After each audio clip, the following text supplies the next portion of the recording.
Continuidade nas exposições no Evangelho de Marcos, nós abriremos no capítulo 1, a partir do verso 16.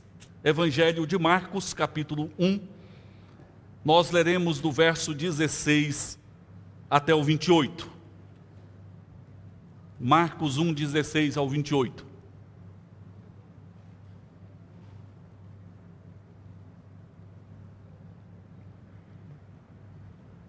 Caminhando junto ao mar da Galileia, viu os irmãos Simão e André, que lançavam a rede ao mar, porque eram pescadores.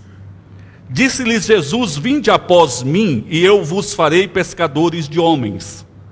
Então, eles deixaram imediatamente as redes e o seguiram. Pouco mais adiante viu Tiago, filho de Zebedeu, e João, seu irmão, que estavam no barco consertando as redes. E logo os chamou, deixando eles no barco a seu pai Zebedeu com os empregados, seguiram após Jesus. Depois entraram em Cafarnaum, e logo no sábado foi ele ensinar na sinagoga. Maravilharam-se da sua doutrina, porque os ensinava como quem tem autoridade e não como os escribas. Não tardou que aparecesse na sinagoga um homem possesso de espírito imundo, o qual bradou: que temos nós contigo, Jesus Nazareno? Vieste para perder-nos? Bem sei quem és, o Santo de Deus. Mas Jesus o repreendeu, dizendo: cala-te e sai desse homem. Então o espírito imundo, agitando violentamente e bradando em alta voz, saiu dele. Todos se admiraram a ponto de perguntarem entre si: que vem a ser isto? Uma nova doutrina. Com autoridade ele ordena aos espíritos imundos e eles lhe obedecem. Então correu célere a fama de Jesus em todas as direções, por toda a circunvizinhança da Galileia. Pai, nós agradecemos a Tua palavra, recebemos a Tua palavra com os nossos corações abertos nesta noite. Queremos ouvir a Tua palavra. Fala, Senhor, a cada um de nós e conceda ao Teu servo graça e misericórdia para expor com lealdade e fidelidade a Tua santa palavra. Oramos em nome de Jesus. Amém. Amém. Vinde após mim, e eu vos farei pescadores de homens. Temos diante de nós um convite extraordinário. Temos diante de nós um convite glorioso. Não se trata de um convite para sermos apóstolos. Apóstolos foram apenas os 12, mais o apóstolo Paulo.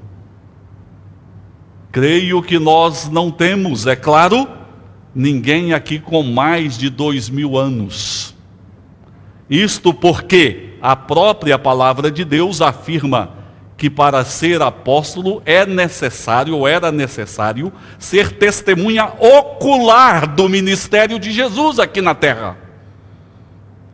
Só se alguém tiver mais de 2000 anos para poder ter sido testemunha ocular do ministério de Jesus. Eu não sei como algumas denominações conseguem essa proeza de ter apóstolos.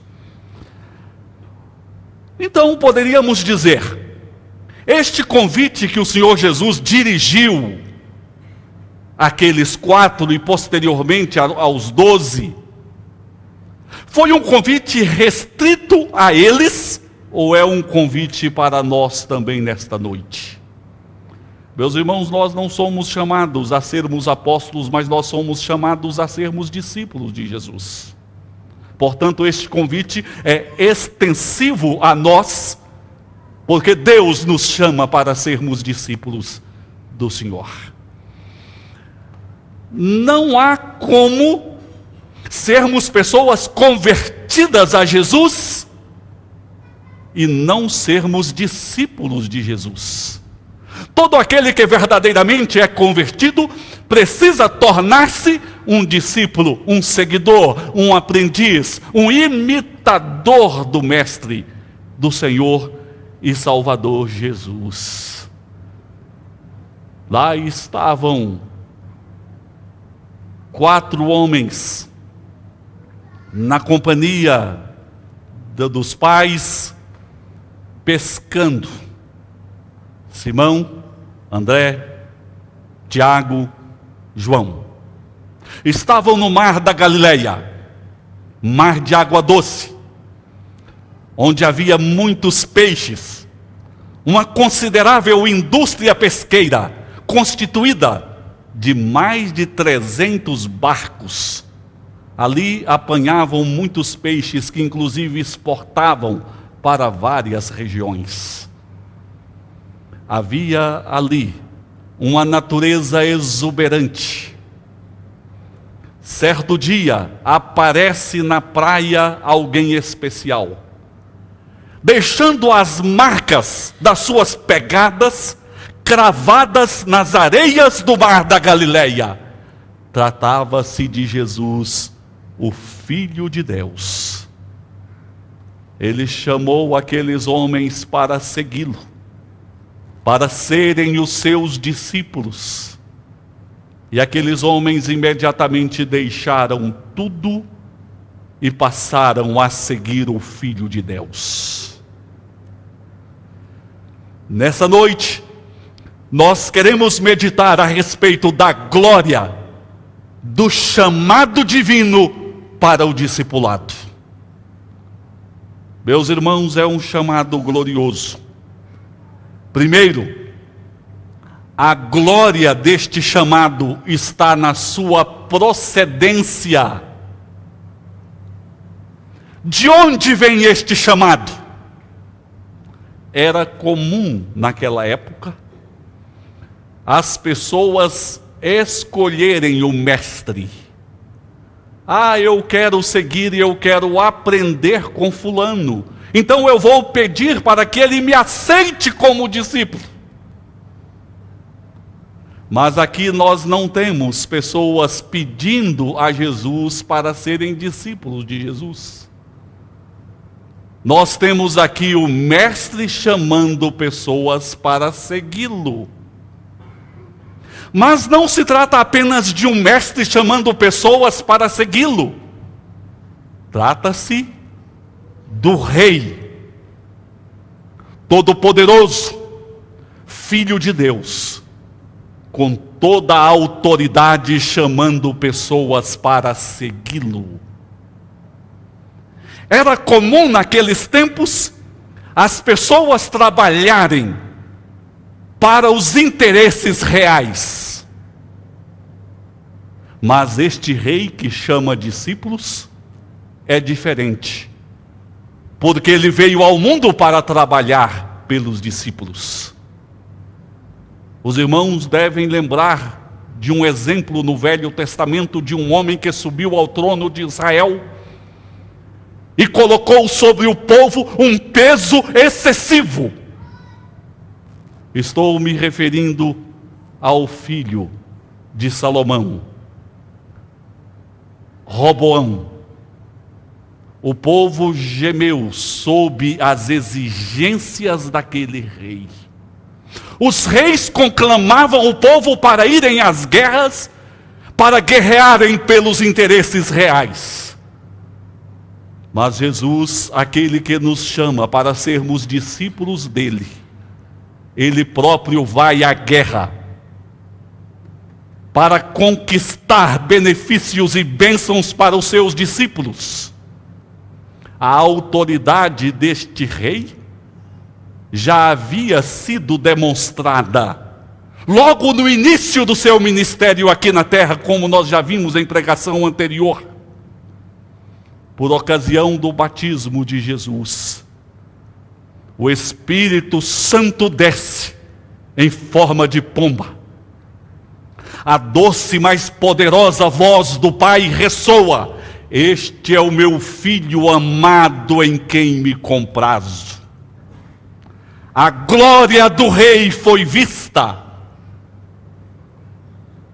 Logo após chamar aqueles 4 discípulos, eles saem dali e entram em uma sinagoga, que era um local de aprendizado da lei. E ali o mestre passa a ensinar. Todos ficam maravilhados com a sua doutrina, com o seu ensino, e veem uma distinção clara entre o ensino, a doutrina deste mestre e a doutrina dos escribas, porque ele falava com uma autoridade única. Mas o que é autoridade? A autoridade é algo de procedência original.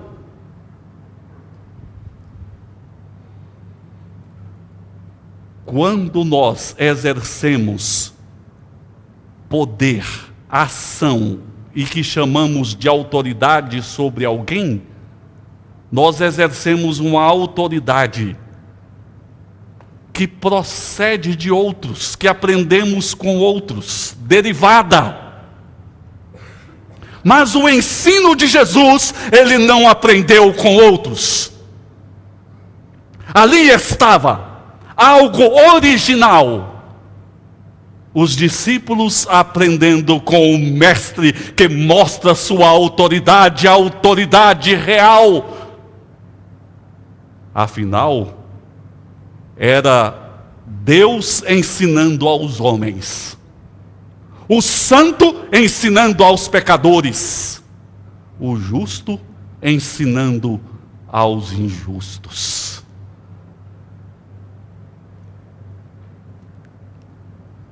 Todos nós somos chamados a sermos discípulos do mestre, que é rei, a recebermos um ensino original, que não procede de um aprendizado humano, um ensino que vem de Deus.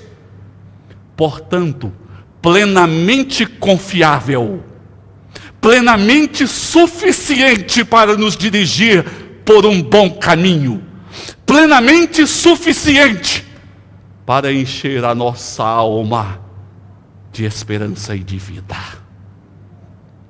Mas eis que no meio daquele ensino, em uma sinagoga em Cafarnaum, de repente entra um homem possesso de um espírito maligno, que clama: que tenho eu contigo, Jesus Nazareno? Vieste atormentar-nos. Meus amados, o demônio que prevaleceu contra o ser humano lá no Éden, queria continuar mantendo o controle, mantendo o domínio, como mantém controle e mantém domínio na vida de tantas pessoas. Mas desta vez, ele não prevaleceu, porque ali estava o mestre, ali estava o rei, e com autoridade sem igual, Jesus disse: cala-te, retira-te.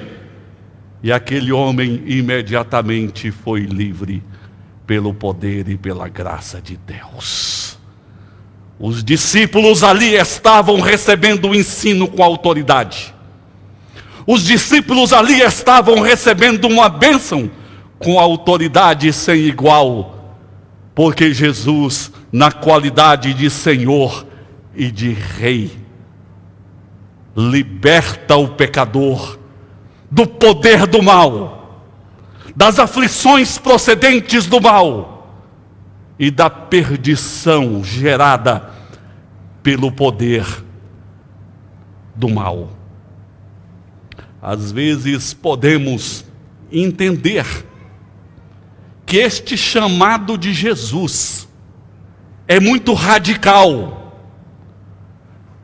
Algumas pessoas acham que é muito fanático ter que deixar tudo para seguir Jesus.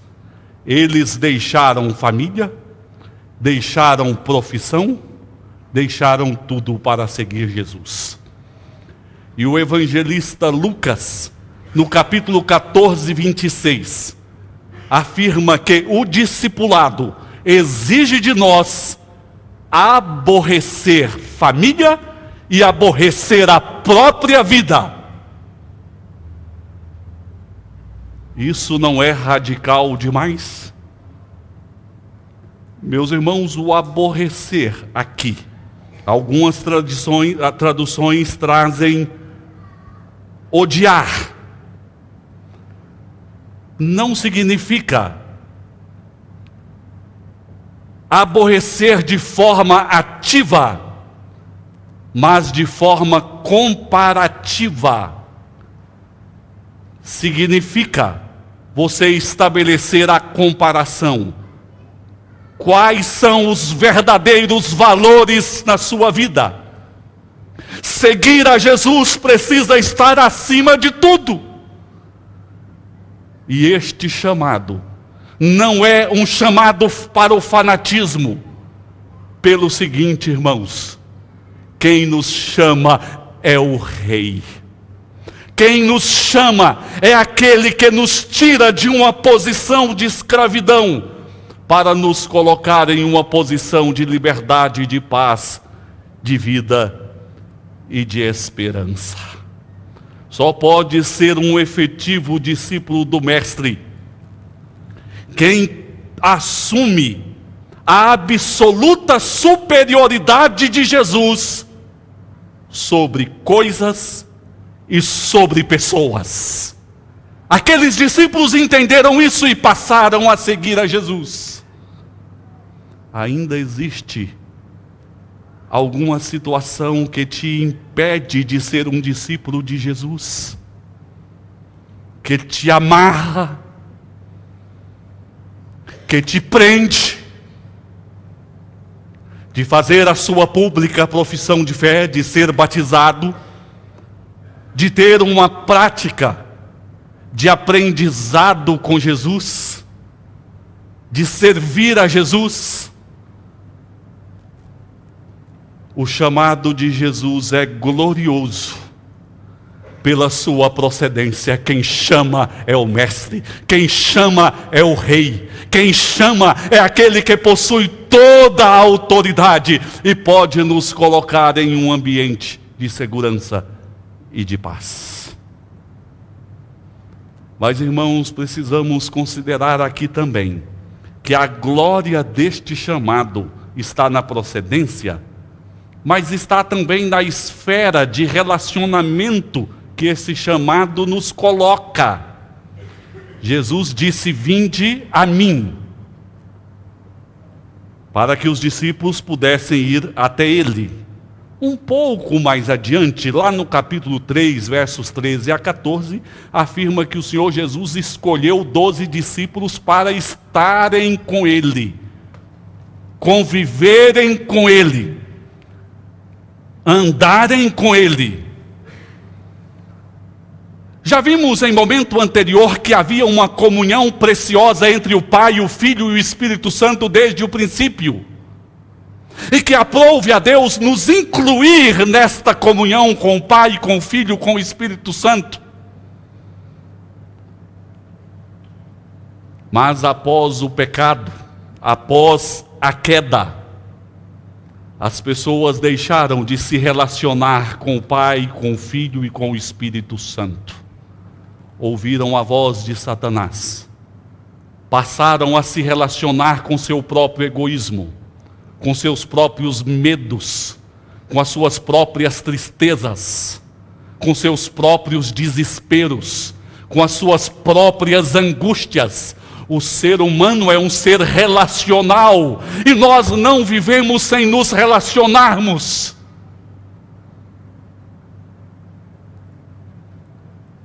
O relacionamento com Deus, que outrora era automático, Isso acontecia lá no Éden, o Senhor passeava no jardim e o ser humano tinha a presença de Deus ali, diária, poderosa, bondosa. Agora, quando Jesus chama os discípulos dizendo, vinde a mim, este relacionamento já não é mais automático, ele precisa ser construído. E para ser construído, nós precisamos ouvir a Jesus. Nós precisamos sair de onde nós estamos. E nós precisamos caminhar para o Mestre. Isso pode custar um preço para nós. Isso pode custar renúncia ao nosso próprio egoísmo. Mas eu quero dizer que preço maior o próprio Rei pagou por nós na cruz com a própria vida. Por época do nazismo, o pastor Bonhoeffer resistiu à filosofia nazista, conclamou os cristãos a não serem cristãos apenas de nome, mas serem verdadeiros discípulos de Jesus. Ele escreveu um livro, O Custo ou o Preço do Discipulado. E ele diz, a fé cristã não pode ser uma fé barata. O Senhor Jesus nos chama a sermos discípulos. Ele pagou o preço para construir este relacionamento.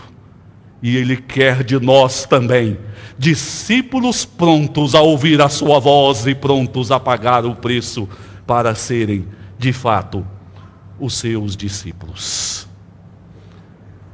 É importante entendermos que este relacionamento com Jesus, na qualidade de discípulos dele, é o único relacionamento que pode nos preencher, que pode nos completar.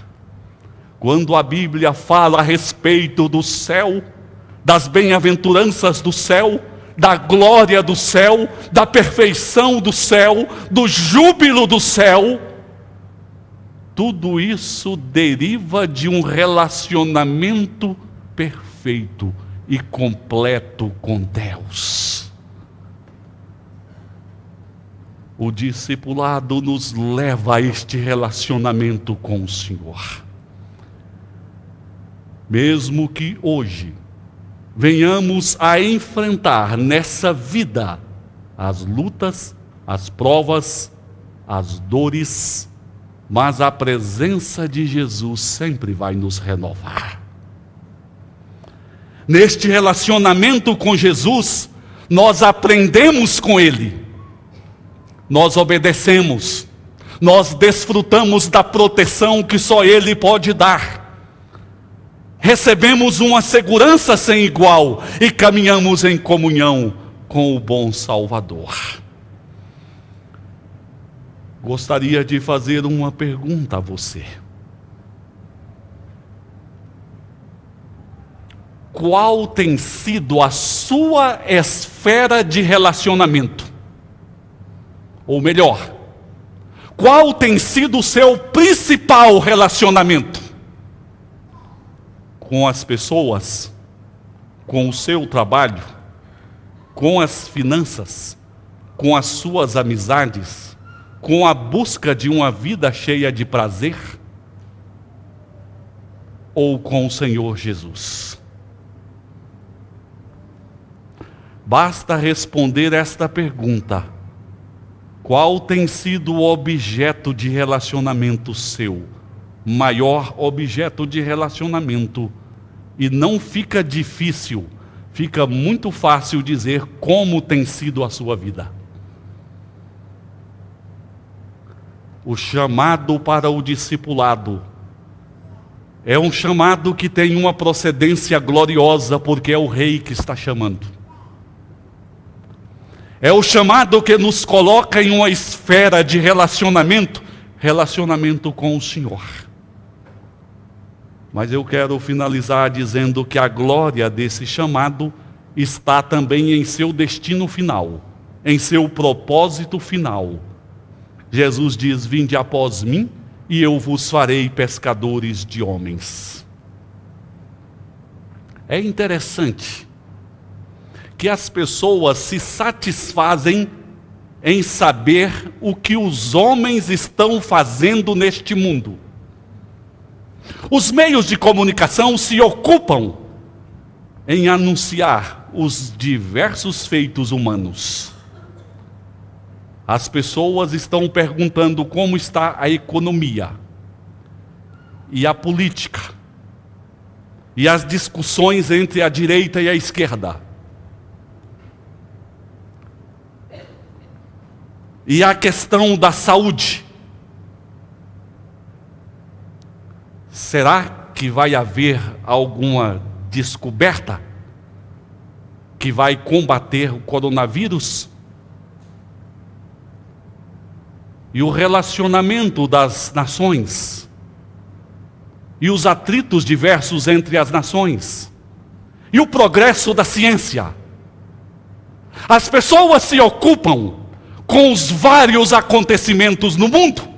As pessoas querem saber o que os homens estão fazendo no mundo. Mas as pessoas esquecem do mais importante. As pessoas esquecem de saber o que Deus está fazendo no mundo.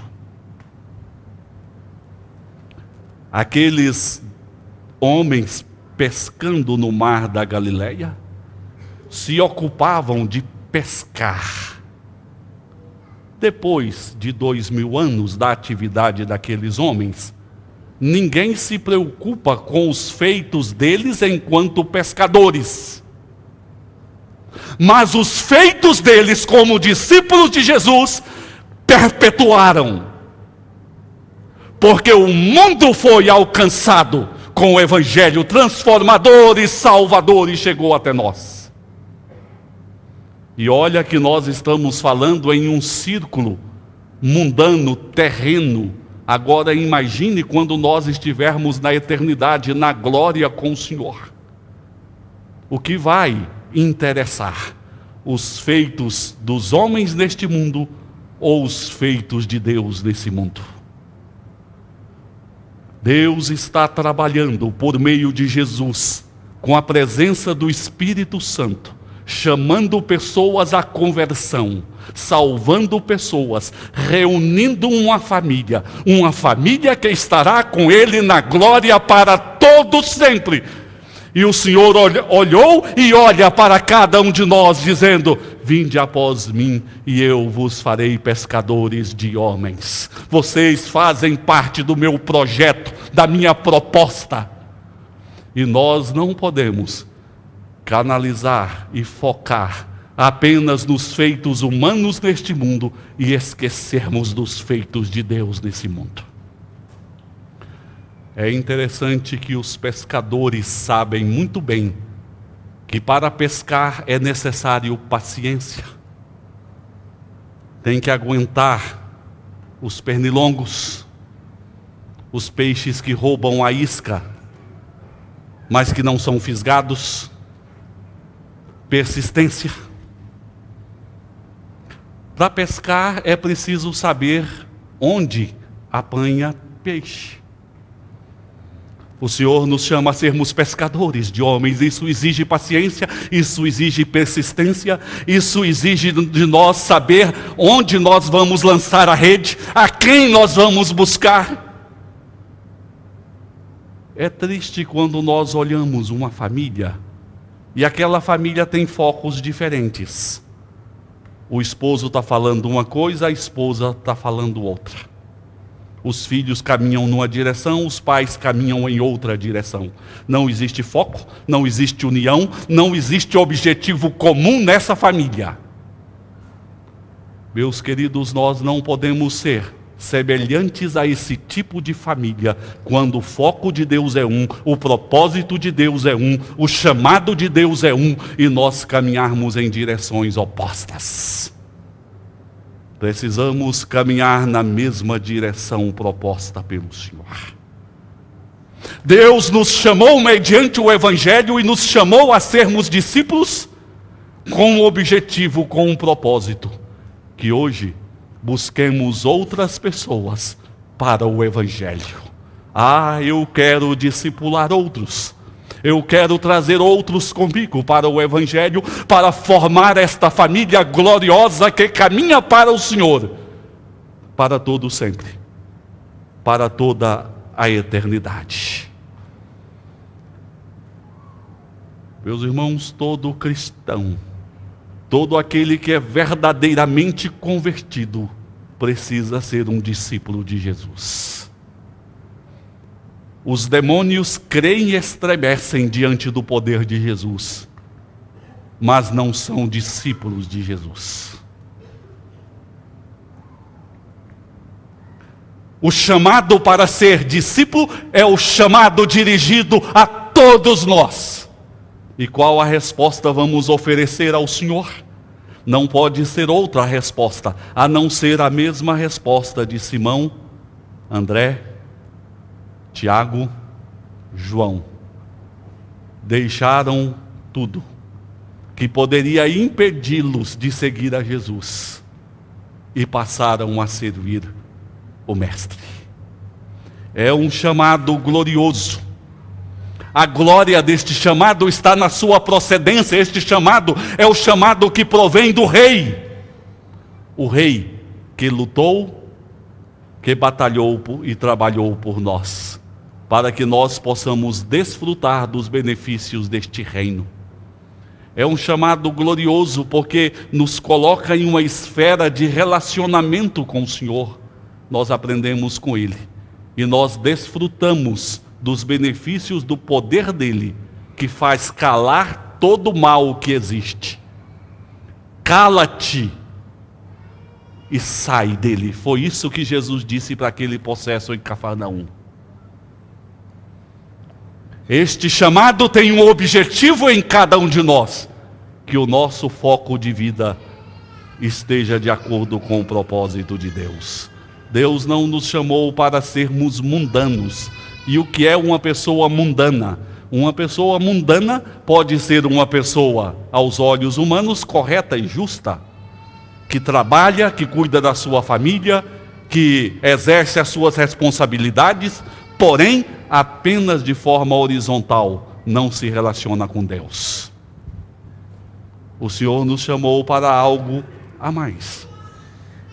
O Senhor nos chamou para sermos discípulos dele e caminharmos segundo o propósito dele, buscando outros para o Evangelho de Jesus Cristo, nosso Senhor. Coral, vida e louvor.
Meus irmãos, a ceia proclama de uma forma bem nítida que Jesus é rei.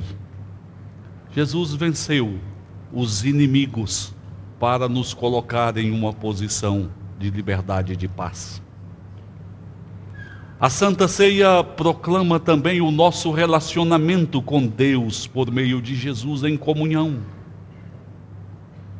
E a Santa Ceia proclama também que nós somos cidadãos dos céus e não da terra.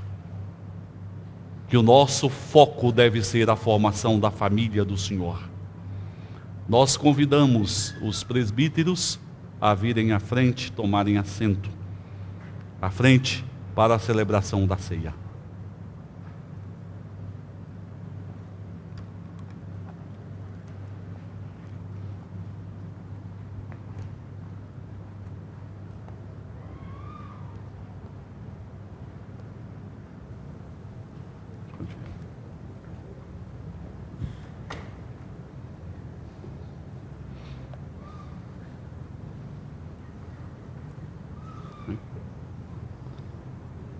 Marcelo pode nos ajudar? Marcelo, se vier, por favor.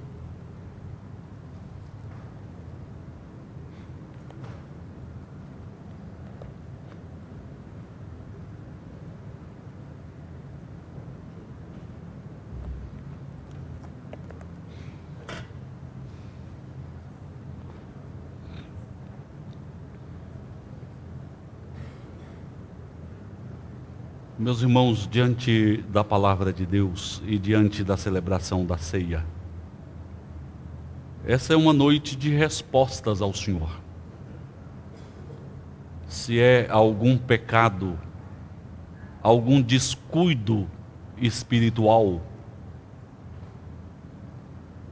que está te impedindo de ser um verdadeiro discípulo do Senhor Jesus, é noite de decisão, de ruptura e de atendimento da voz do Senhor. Aprender com aquele que tem toda a autoridade sobre todas as coisas. Viver a comunhão com Ele e caminhar no propósito dEle. Atenda ao chamado do Senhor, ore a Deus e consagre em uma decisão verdadeira a vida ao Senhor. Pai, nós agradecemos ao Senhor pela celebração da ceia, pela Tua presença, pelo Espírito Santo conosco. Dá-nos o Teu perdão. Prepara, Senhor, os nossos corações. E como verdadeiros discípulos do Senhor, alimenta-nos nessa noite. Abençoe o Teu povo que participará da ceia do Senhor. Que o Teu povo seja fortalecido e edificado na fé. Em nome de Jesus, amém. Todos os irmãos membros em plena comunhão desta igreja, ou de outra igreja verdadeiramente evangélica, desde que esteja em plena comunhão nessa igreja, poderão participar da mesa do Senhor. Pastor, eu amo Jesus, eu tenho uma fé viva no meu coração, mas eu não membrei, eu não estou em comunhão com nenhuma igreja. Graças a Deus que você tem fé. Eu gostaria de dizer que nós temos nessa igreja uma sala preparatória para o batismo, para que como discípulo de Jesus você possa estar assumindo esta fé, se membrando à igreja e posteriormente participando também da ceia do Senhor. Nós pedimos a todos aqueles que participarão da ceia a gentileza de se colocarem em pé à medida que os presbíteros passarem distribuindo os elementos, para que os irmãos assim sejam devidamente identificados.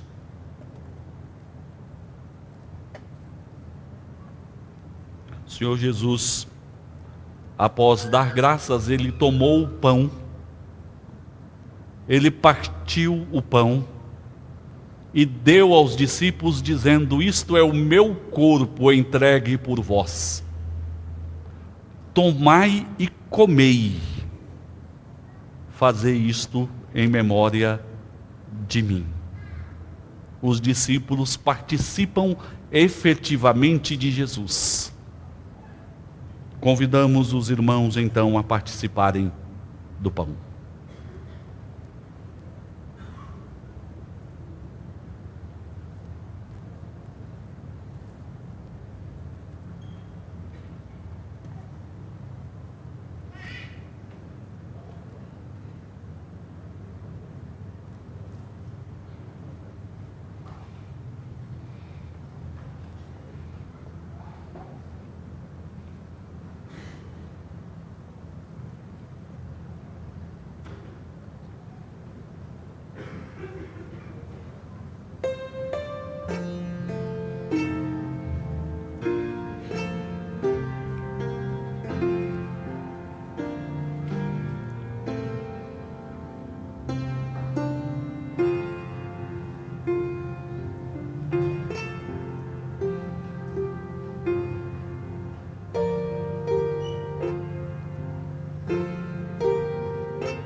Todos os irmãos foram servidos com o pão.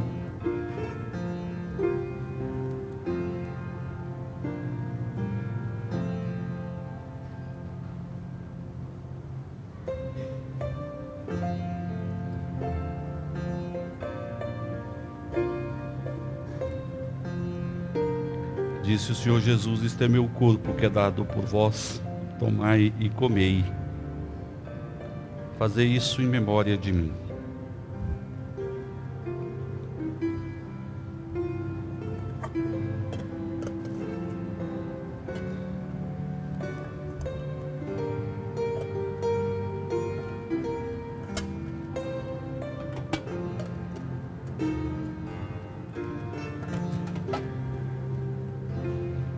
De igual forma, o Senhor Jesus tomou o cálice, dizendo: este é o cálice da nova aliança.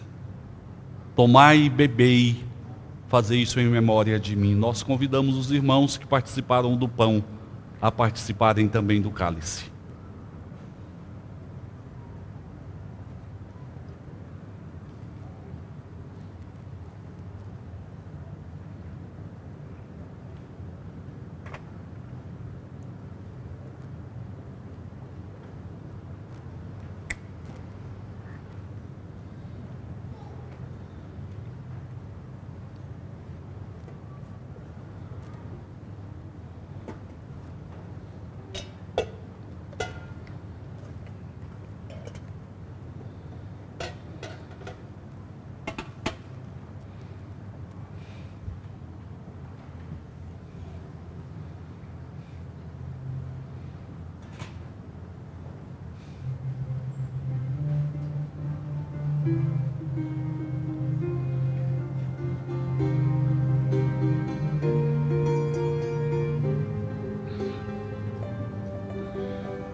Disse o Senhor Jesus: tomai e bebei.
Meus irmãos, vamos orar juntos a oração que o Senhor Jesus nos ensinou, assim terminando o culto dessa noite. Em pé, oremos.